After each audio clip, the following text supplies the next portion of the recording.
Okay. Welcome back to the Daily Rambam class. Today we will be learning chapter 6 of the laws of Tefilim, Mezuza, and the Torah. And more specifically, we'll be learning about places that require a Mezuza, as well as the placement of the Mezuza and the importance of the Mezuza. And just to give the general context, as I usually do, there's the 14 volumes. We're in volume number 2, which is Sefer Ava, the Book of Love, which is what we are learning. And within the volume of Love, Sefer Ava, we are in the third section, which speaks about the laws of Tefillin, Mezuzah, and Sefer Torah. We learned all about the Tefillin in the first few chapters, and today we continue with the laws of Mezuzah, and finally we will learn about the laws of a Torah. Let's take a look at chapter number 6. You can follow along the text or follow along the PowerPoint on the right so you have a general idea of where we are at. Okay. The Rambam says there are 10 requirements that must be met by a house for the person who dwells within it to be obligated to affix a mezuzah.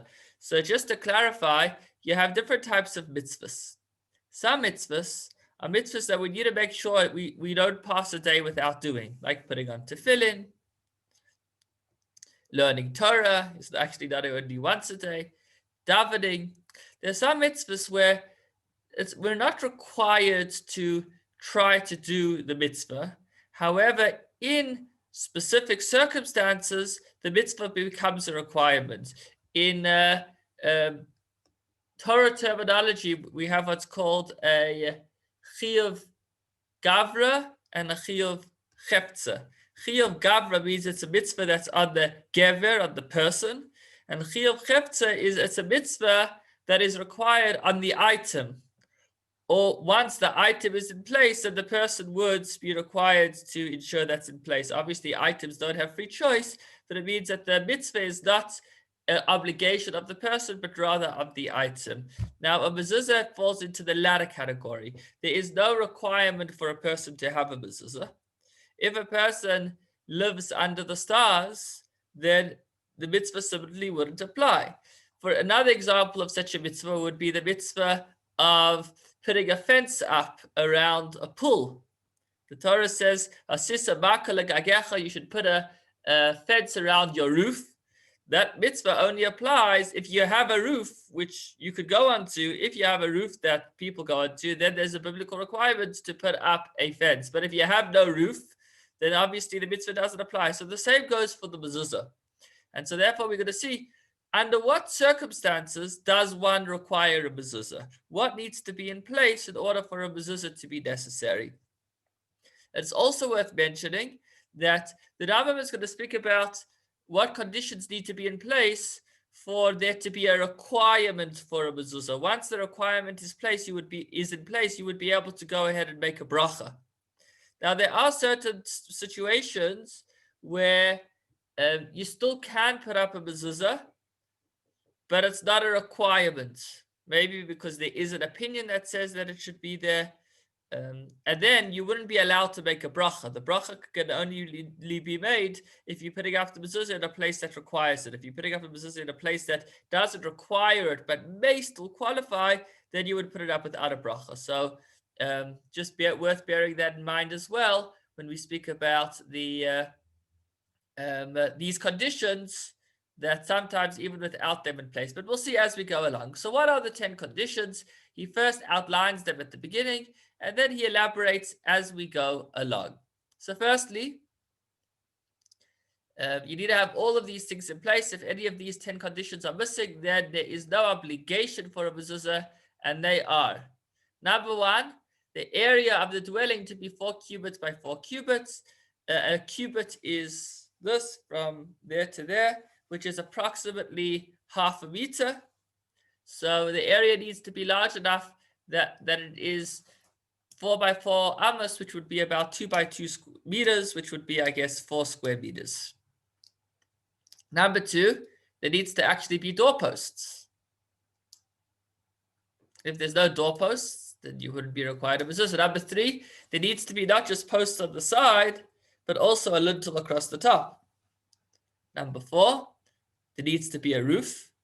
Number 5, it needs to have a door. Now this is an example where today we put up a mezuzah even on doorways that don't have doors, but you wouldn't make a bracha on when putting up such a mezuzah. Rather, you would make the bracha when putting up the mezuzah on a doorway that has a door.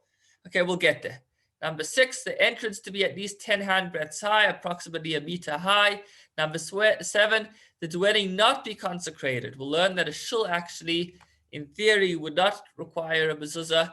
It needs to be intended for human habitation. Number 9, it needs to be intended for a dignified dwelling. And number 10, it needs to be a permanent dwelling. Let's now break it down. So number 1, we said that it needs to be a dwelling which is at least 4 by 4 amos, which is about 2 by 2 meters.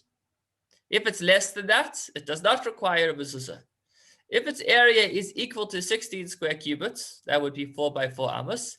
Although it is circular, pentagonal, meaning it's got 5 sides, and needless to say, if it's rectangular, since its area is equal to the above mentioned figure, it requires a mezuzah. So this is relevant for walk-in closets. If you've got a walk-in closet, so very often it will be narrow, but sometimes long with shelves on both sides.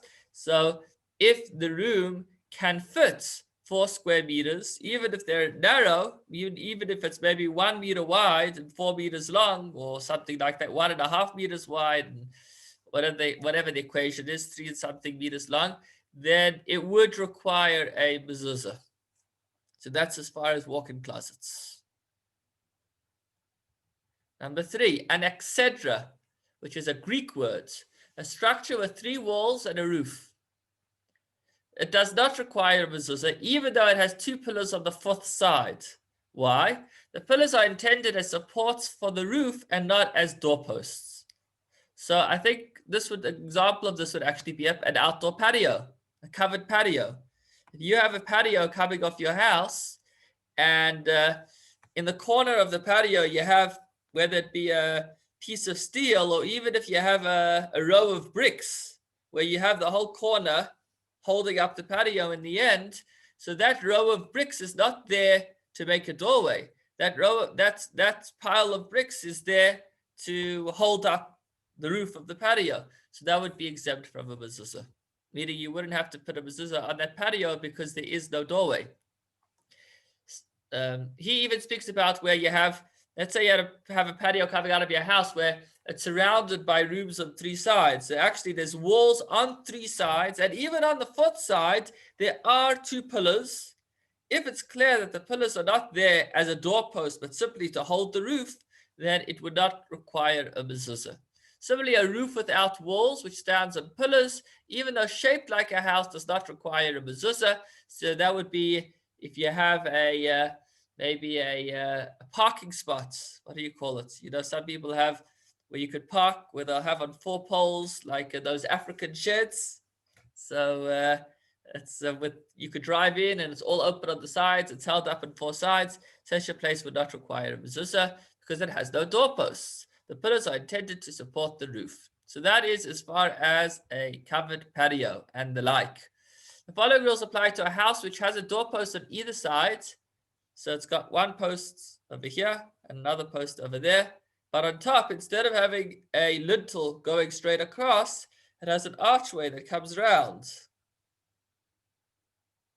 If the doorposts are 10 handbreadths high or more, it requires a mezuzah. If they are not 10 handbreadths high, the entrance does not require a mezuzah because it does not have a lintel. Meaning, if the pieces on the sides are less than a meter high, and then it goes into the arch,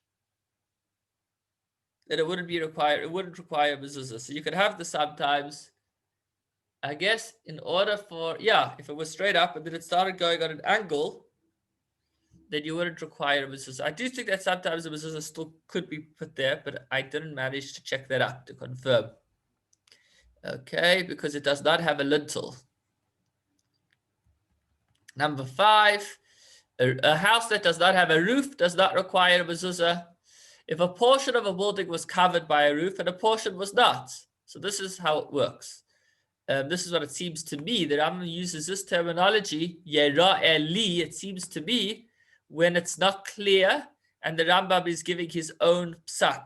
So 99% of the time, everything the Rambam is saying is really collecting what has already been discussed by early authorities. But this particular case is a scenario where there wasn't a clear-cut answer. The Rambam needs to paskin, he needs to rule by himself, and therefore he says it appears to be that if the covered portion is near the entrance, then it requires a mezuzah. So if you have a room where here's the doorway and then it's covered and then the next half of the room is empty, so technically you could say the part that's covered doesn't have walls around it. It's just got a wall here and here because the walls continue to what's uncovered. So that would require a mezuzah, as opposed to the reverse. If in front of your doorway was opened and then the covering only started further in, then it would not require a mezuzah. Now we'll learn soon that even an outdoor gate, if it has a lintel on top, may require a mezuzah. So why would this be any different? So I think the difference would be like this, that when you have a gate, we'll get there, but when you have a gate that leads to a house, so there is eventually a regular structure. As we'll learn soon at the end of Halacha 7, since your gate is leading you towards your house, so it is a step towards a structure that requires a mezuzah, as we'll see at the end of Halacha 7.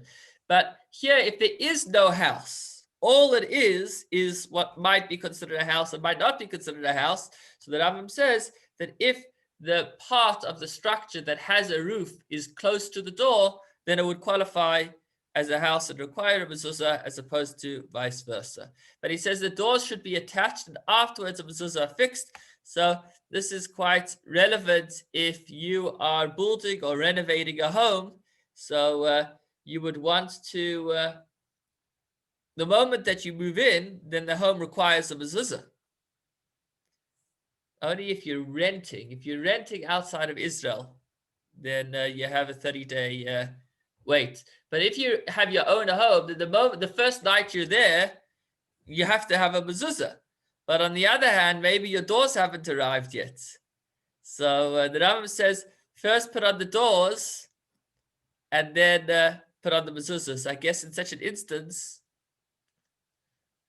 since there are some authorities, I guess speak to your local Orthodox rabbi, but I would say since there are some authorities that even without a door, it still does require a mezuzah, maybe you'd put the mezuzah on without a bracha, and then maybe put it back on once you put the doors on. Now, if you take a door off, then that's fine. You could put the door back on. You don't have to take the mezuzah back off and put it on after the door comes on, because as long as the mezuzah was put on once the door is there, then that's great. Okay, sometimes I'll first fix the doors. The carpenter will fix the doors, and then he'll take them off to get them painted. Some people like to do it that way, and then put them back on. So I guess that would be a great opportunity. Once he's measured those doors and put them on, put up your mezuzah, and then before he takes them back off to get them painted. Or maybe you would wait, because maybe if they're coming back off, they're not really there to stay yet. Let's keep going. As far as a shul, this is quite an interesting halacha. I don't know if you remember the story of Korach. Korach made a rebellion against Moshe. And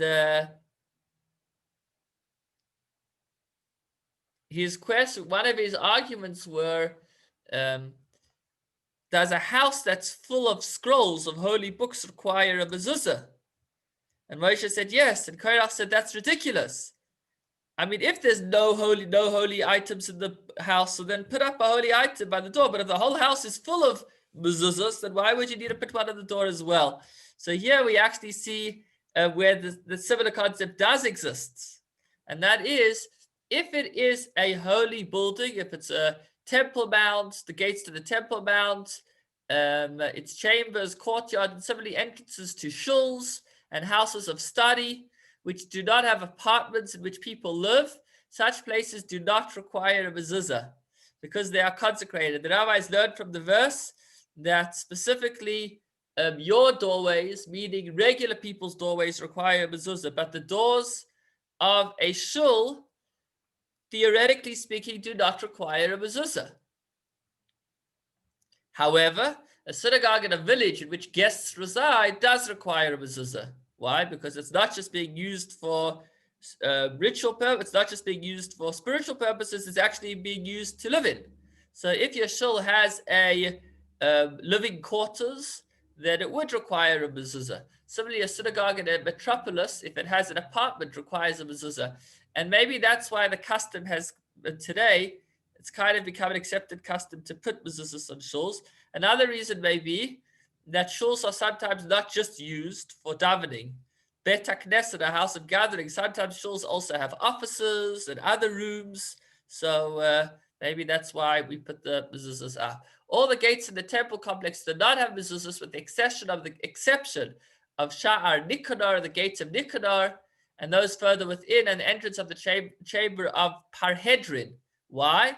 Because this chamber served as a dwelling for the high priest during 7 days before Yom Kippur. 7 days before Yom Kippur, the high priest would leave his house and go into the Beis HaMikdash to enter it, to try to keep himself pure and clean and ready for the for the Yom Kippur. And since there was that chamber that was used for the Kohen Gadol's residence leading up to Yom Kippur, that did require a mezuzah. That was as far as shul. Okay, a few more. What about a Wendy house, a storage house for straw, a barn for cattle, a woodshed, or other storage rooms do not require a mezuzah, as the verse says, your homes, i.e. a house which is set aside for your use. This excludes the above and their likes. If you have just a storage room, it would not require a mezuzah. But if a barn is also used by women as a dressing room, then it would require a mezuzah, since it is being used as a dwelling by a human being, meaning as long as that Wendy house may also be used for you to take shade in it or to eat lunch in it or whatever it may be, then it would require a mezuzah. A guardhouse, and etc. we spoke about earlier, a porch, a garden, and a corral do not require a mezuzah, since they are not for dwelling. Again, these are examples of places that don't require, but that doesn't mean that you wouldn't still possibly put one up. If dwellings which require mezuzah open up to these structures, they require mezuzah. Now, this is the big hitter, which we continue in halacha 8. Any dwelling that requires a mezuzah will then also cause any entranceways that lead up to that dwelling to require mezuzah as well. And that's why today you would pretty much put up a mezuzah on every doorway of your property, because they are all leading up to your place of residence. Okay. Accordingly, gates to courtyards, gates to alleys, and gates to cities and towns all require a mezuzah. Why? Since houses which require mezuzah open up to them. Even when there are 10 structures leading one to each other, should the innermost one require a mezuzah, they all require mezuzahs. Therefore, our sages stated, a gate which opens up from a garden to a courtyard requires a mezuzah. So yes, if you've bought yourself a big home with many, many doors, then you should be budgeting for mezuzahs, because if you're going to need, you might just need 10, 20, 30, 40 mezuzahs. It sounds like a lot, 40 mezuzahs. But I would say that the average, I don't know about average, but it's not too difficult to find a property in South Africa that requires 40 mezuzahs. And if you do the maths, then it's going to cost a lot. And so therefore, make sure to put that in when you're making your renovations or making your purchase, that's an important part, as we'll see in halacha 13. Moving along. A toilet, a bathhouse, a mikveh, a tannery, which is very smelly and the like, do not require mezuzah, since they do not constitute a dignified dwelling. A sukkah on the holiday of Sukkot, and a house on a ship, on your yacht, do not require a mezuzah, for they do not constitute a permanent dwelling. So since a sukkah is temporary, it does not require a mezuzah. With regards to the two booths of a potter, one inside the other, the outer booth does not require mezuzah, because it is not a permanent structure.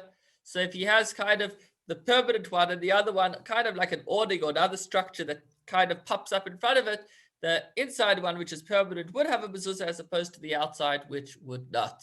With regards to stores in a marketplace do not require mezuzah, because they are not permanently used as a dwelling. So he's talking about like a pop-up market where you'll have these, often you'll have kind of like a structure, maybe without any roof, or even with it, everything's kind of temporary, so that no mezuzah would be required. I wanted to mention before, this idea of many courtyards, many doorways, all requiring a mezuzah because they lead to a room. If you're ever in Johannesburg and you go to the Torah Academy campus, and you come in from one of the sides, they have a piece of art over there where there's probably something like maybe 10, 15 archways. And there's a mezuzah on every one because they're all leading into what eventually the shul of the school. So that was a piece of art, but since they're all leading there, there's 15 mezuzahs, and it's actually all somewhat outdoors, but it's because it's leading in. Okay. In fact, I saw a sign up in the school. It was a plaque that was put up in honor of somebody who paid for the checking of all the Torah Academy mezuzahs. It was probably in the hundreds, which itself is a huge expense. We'll learn, I don't know if you already did learn it or you'll learn tomorrow, that how often mezuzahs need to be checked. Okay, where are we up to?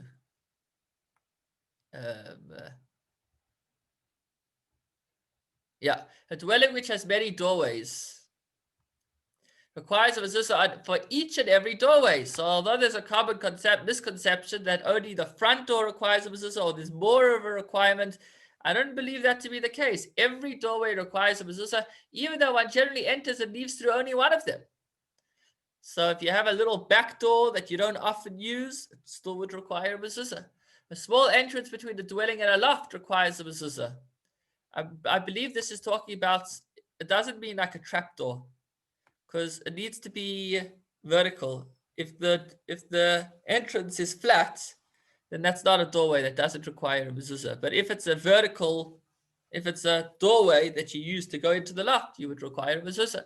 When there's a separate room in a house, or even one room which leads to another room, it is necessary to fix a mezuzah on the doorway to the innermost room, and the doorway to the outer room, and the doorway to the house, since all of them are used for the purpose of dwelling in our permanent structures. So the times of the Rambam, maybe he speaks about 2 and even 3 mezuzahs. But they ever imagined the level of living that we have today, the amounts of rooms and doorways. When a person frequently enters and leaves through an entrance between a shul and a house of study and his own house, so if you have a door between 2 buildings or 2 rooms, that entrance requires a mezuzah. When there's an entrance between 2 houses, so how are you going to know which side to put the mezuzah on? Because you generally put the mezuzah on your right-hand side when you're walking in. But if the doorway is between 2 houses, then there is no walking in, because anytime you go through the doorway, you're both walking out of the one house and walking into the other. So he says, take a look at the door hinge. The mezuzah is placed on the side on which the hinge can be seen, meaning whichever way the door is turning. So if the door is going inwards, the hinge will need to be on this side so that it can come around. So whichever side the hinge is seen from, that would be the way that the door is turning, and that would be going in, and then you'd put a mezuzah on that side. As opposed to if the door was swinging that way, then that's going in, and then the mezuzah would be required on this side, because that would be your right. Okay, where is the mezuzah fixed?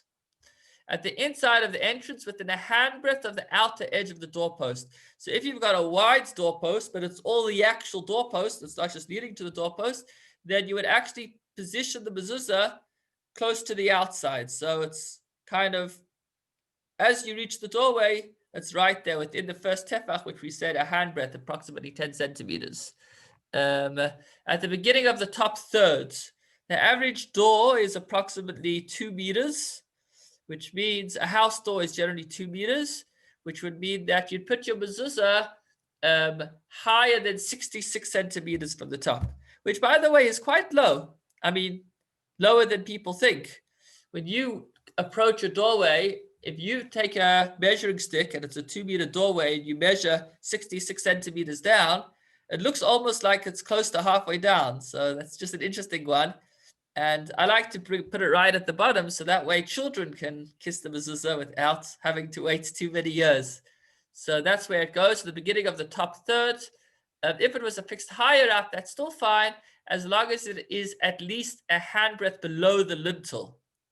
So that means that make sure that the mezuzah is not too close to the crossbar on top. There has to be a gap of about a tefach between the lintel and the mezuzah that is underneath it. It must be placed at the right-hand side of one who enters the house. If it is placed on the left-hand side, it is invalid. A house belonging to partners does require a mezuzah. That's if they're both Jewish. If one of them is not Jewish, then it would not require a mezuzah. Okay. By the way, if you have like a really tall doorway, so sometimes you have a big door at the entrance to a huge hall or something where it's a very high doorway, so then many authorities say that you wouldn't have to put the mezuzah in the top third, which would be out of reach. Rather, you would instead go by shoulder height. So although the Rambam doesn't mention that, it's worth bearing that in mind. Finally, number 13, and with this we wrap it up. A person must show great care in the observance of the mitzvah of mezuzah. Why? Because it is an obligation which is constantly incumbent upon everyone. That is, anybody that's not homeless. As long as you have a home, then it's a constant requirement. Tefillin is something that you do once a day and you've done the mitzvah. Even Torah study has its designated times. But, I mean, really, Torah should be learned all day, but practically speaking, it has its designated times. But the mezuzah, it's 24/7. At every moment of the day that you own a home, you have a requirement to have a mezuzah up.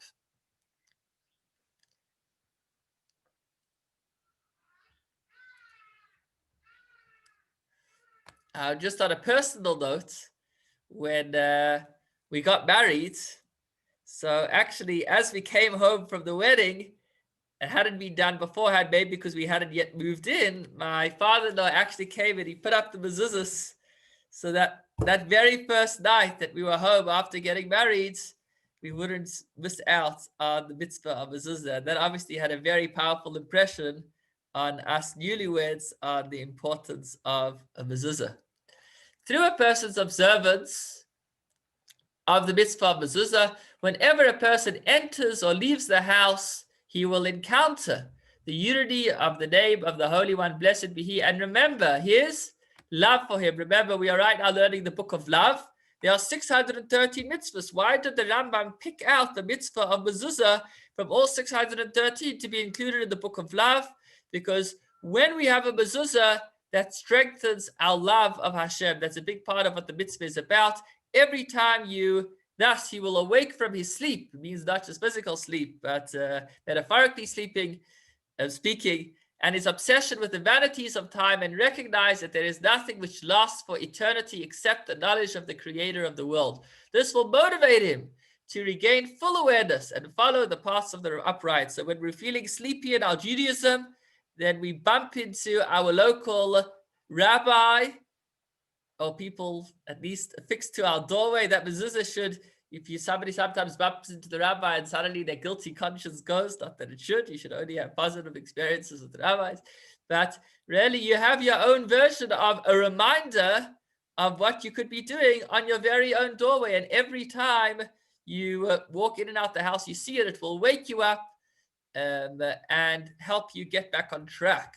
Whoever wears tefillin on his head and arm, wears tzitzis on his garments, and has a mezuzah on his entrance can be assured that he will not sin, because he has many who will remind him. He has all of these reminders that he keeps bumping into. He bumps into the mezuzah every time he walks out of the holiness of his home into the disturbances and distractions of the world. Each time you're stepping out into the big world out there, you have a reminder of the mezuzah, and you see it on you, on your tzitzis, and you've just put on your tefillin in the morning. And these three work as an excellent team to assure a person that he will not sin. These are the angels who will prevent him from sinning. As the Tefilim says, the angel of Hashem camps around those who fear him and protects them. Blessed be Hashem, who offers assistance. Meaning, this is something that comes at the end of a section of learning. Thank you, Hashem, for helping us in learning this section of learning all about the mezuzah. Please God, tomorrow we will move on to learn about the Torah with Rabbi Hecht. Thank you so much for joining. Happy to take a few questions if you'd like. Have a wonderful evening. Thanks, Rabbi. Yeah. Thank you, Rabbi. Thank you. Rabbi, a few questions. Oh, thank